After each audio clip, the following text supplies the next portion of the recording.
Hello viewers, welcome back to another session with regard to lifespan development, where today we are going to discuss about theories of adjustment to aging. Here you might be knowing that the theoretical perspectives with regard to old age is an important concern in order to adjust with the aging process. And here we are going to discuss about a few objectives where we learn about a few theoretical perspectives on aging. And here we are going to talk about two important popularly known theories or perspectives of aging, which are one of the older perspectives. The first one we are going to discuss is about disengagement theory. The second important perspective is called as activity theory. And apart from these two older perspectives, we are also going to discuss about the more recent perspective on aging, which is also known as continuity theory of aging. Let us discuss what exactly we mean by disengagement theory of aging.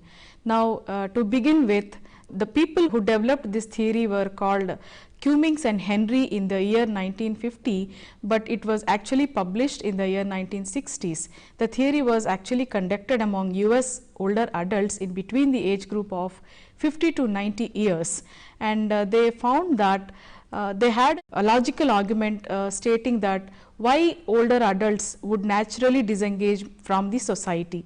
We understand that as an individual ages and there is a decline in the relationship with the social world, and we can attribute all these factors with respect to physical deterioration or the psychological or cognitive declination.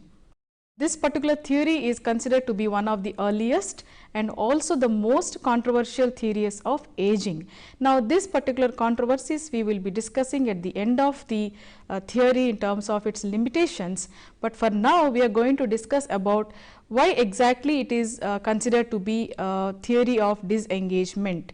It is because the individual develops disengagement, that is, the individual stops engaging with the social world, and there is a mutual withdrawal between society and the older adult. It is because the society equally accepts the disengagement of the elderly. The society considers that now the elderly people are at rest and they need to take care of themselves. As a result, they are less privileged in terms of any occupation or any social interaction related activities.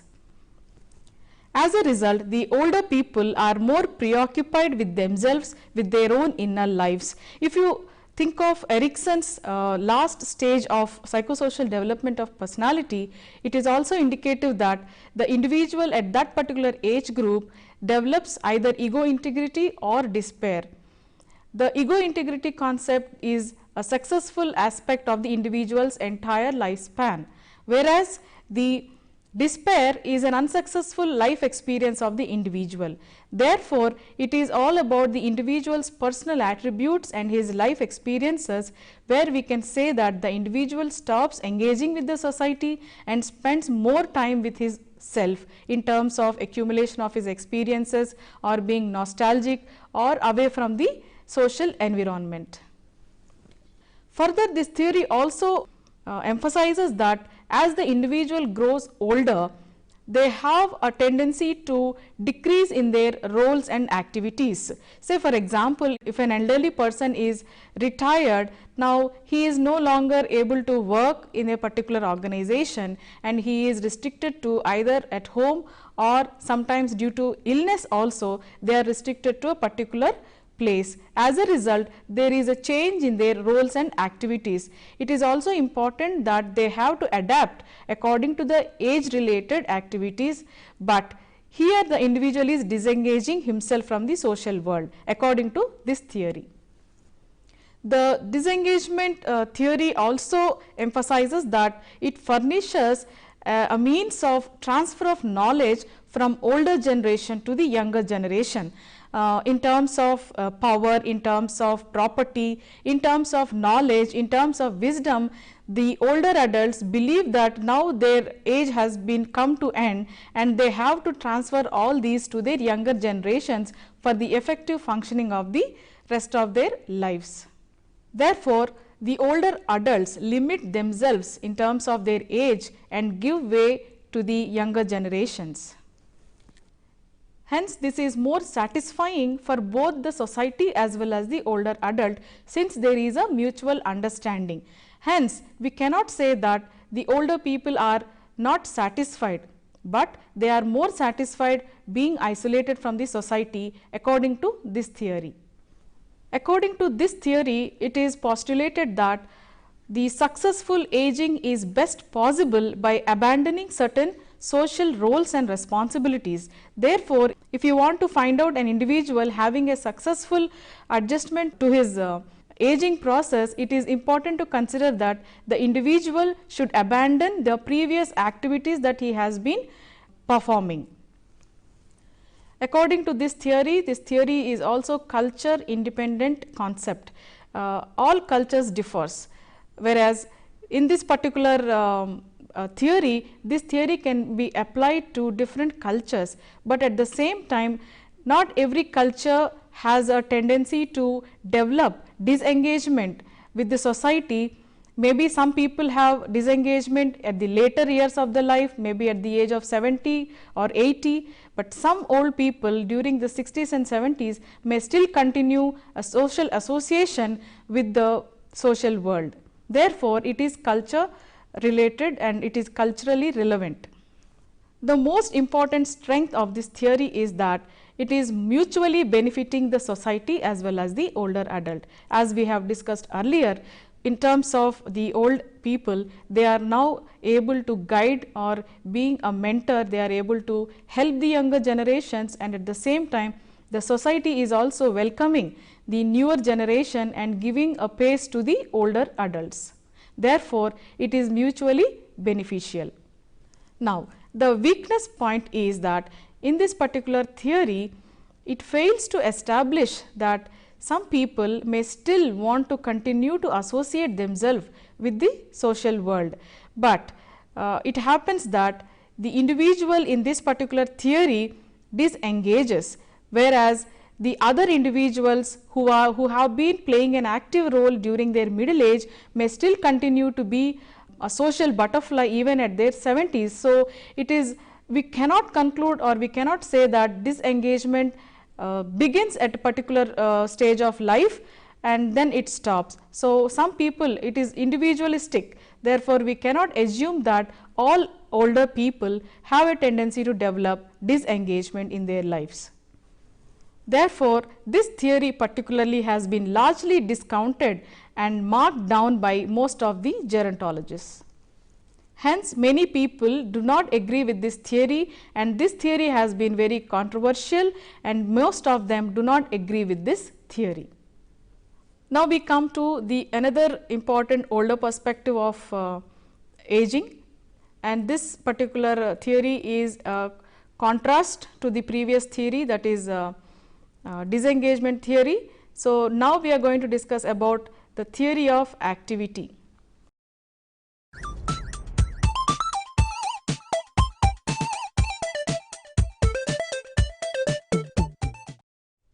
The theory of activity, also referred to as normal aging or implicit theory of aging, and sometimes lay theory of aging, developed by Robert Havighurst in the year 1960s. Often this particular theory is a controversial or contrary to the disengagement theory. Let us see how. Activity theory indicates that people who have been active throughout their life have a tendency to remain active even in their later years. So, it is very beneficial for the older adult to engage himself in the later years with respect to their aging process and adjustment to the aging process. When we say activity, it can be a physical activity or an intellectual or a mental activity. So, it is very appreciated that the older adults, according to this theory, are engaged in a particular activity, whether a physical activity that involves in a social interaction or any activity related in terms of performing an act, in terms of sports, in terms of developing a skill. And when you talk about intellectual capacity building, We can also consider older people still engaging in certain professional acts. So, therefore, it is important that it is the older adult should engage into certain social roles throughout their life in order to build up their self-esteem and self-concept. According to this theory, it says that if the older adult is unable to develop, or if the individual is unable to maintain the previous activities, now it is the point to develop new hobbies, new interest among the older adults, so that they can maintain their active aging properly. The new interest and hobbies could be many. If the individual has been enjoying a particular activity during their middle years, may not find it interesting in the later years. So, there is a need to shift in their interest. So, if the individual was not able to engage in a particular activity, say for example, if they are not happy in reading a book, they may have interaction with younger generations, they may shift their hobbies in associating themselves with a similar club or similar members of the same age group. So, there should be a shift in their interests and roles.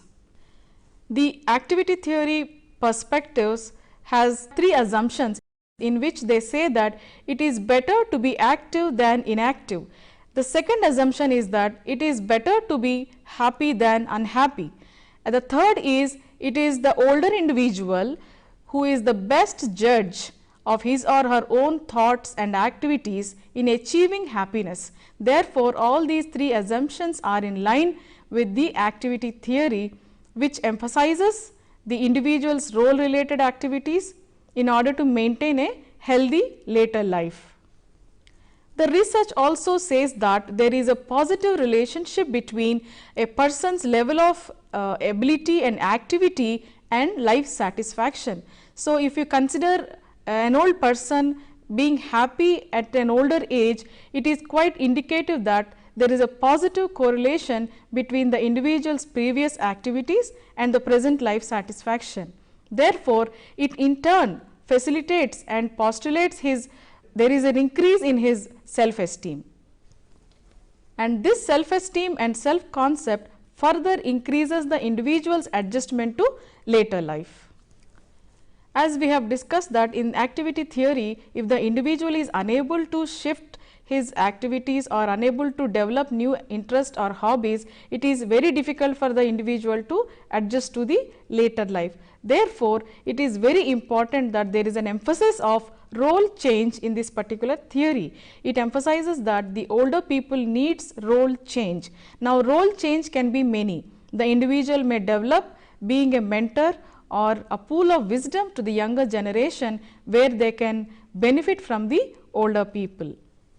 The theory also emphasizes that during the middle age, when the individual is involved in certain active role plays, it is important that this should be maintained irrespective of the individual being old. So, it is emphasized that even the elderly is at the verge of old age, it is very important that this older person should forget that he is old and maintain that he is still a middle aged person and continue his activities till the later age. The activity theory also focuses on the individual's health. Now, those days there were no much medical advancement in the health of the elderly people, but now with the advancement of the medical research, it has become very possible for the older people to have a better health quality of life. Therefore, the medical research also point out that there is an importance of remaining socially involved. So, as the individual's health is good, there is a possibility of sustaining positive and healthy social activities in the society. Now, here we are going to emphasize on the mental aspects of the older people. So far as the physical health of the individual is good, the individuals are able to engage themselves in the social world.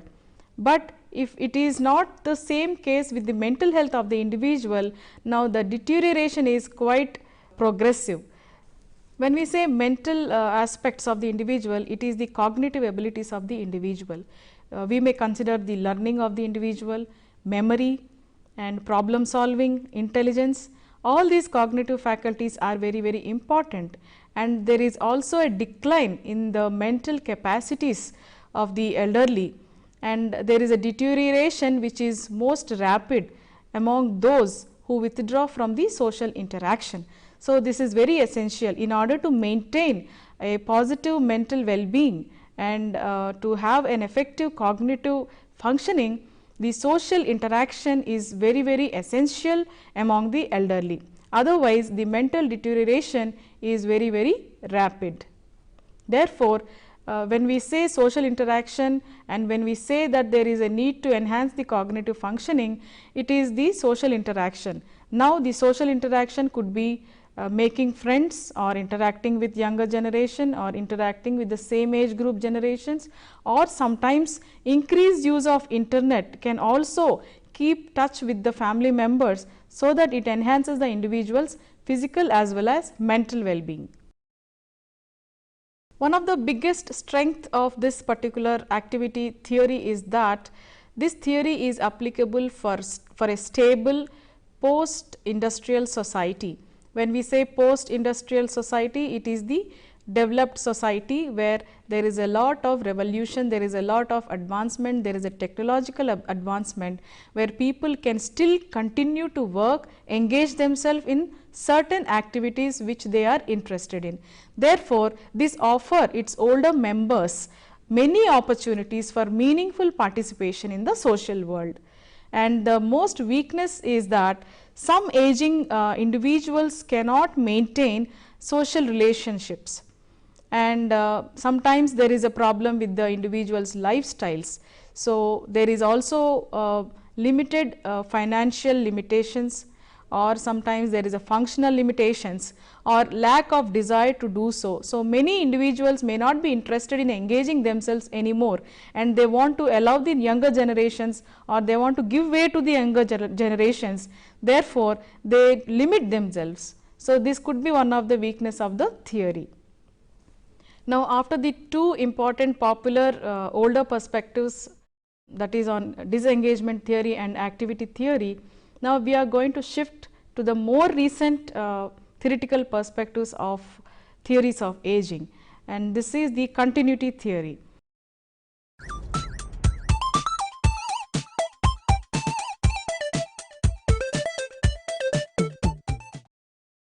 The continuity theory is proposed by Havinghurst and his colleagues, and this is in reaction to the disengagement theory.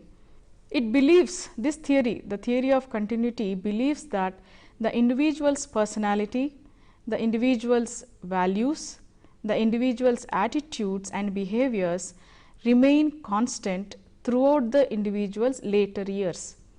Now, this is very, very important to understand, because in a continuity perspective, they believe that successful aging depends on the individual's ability to perceive, maintain and continue certain activities which are dependent on their behaviors.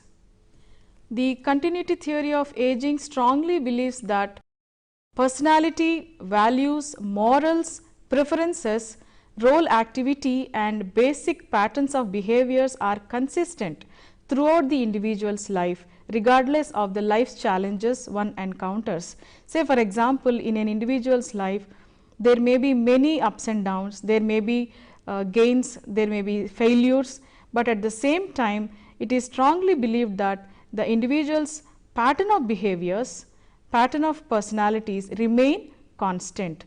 So, it is very, very beneficial for the individuals to adjust to the later years for having a constant stable personality traits. I would like to quote an example here.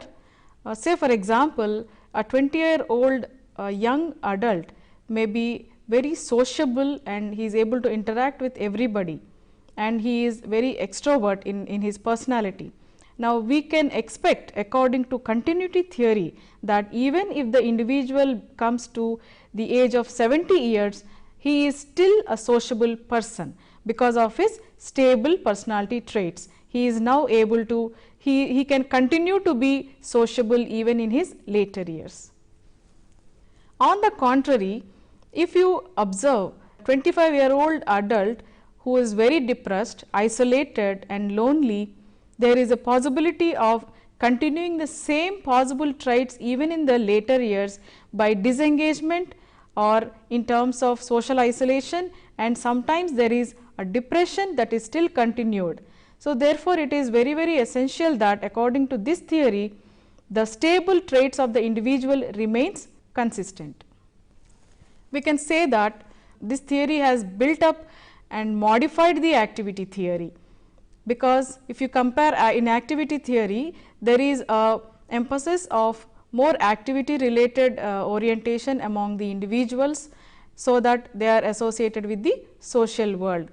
But here in continuity theory, it is important to maintain and continue the basic personality traits and behavior patterns throughout their later years. Therefore, it is modification of the activity theory. I would say that this continuity theory is very, very helpful among older people in order to cope with the aging problems, because one way to predict how an individual will adjust to being old is to examine how that individual has adjusted to the changes throughout the life. Thus, in this perspective, the reminiscence therapy, that means being nostalgic, sometimes is quite helpful for the older adults to adjust themselves in the later years. Sometimes individuals are happy in remembering the past memories, they become nostalgic and they want to remind themselves how they behaved during their younger period, and so that they are quite able to adapt to the present aging process.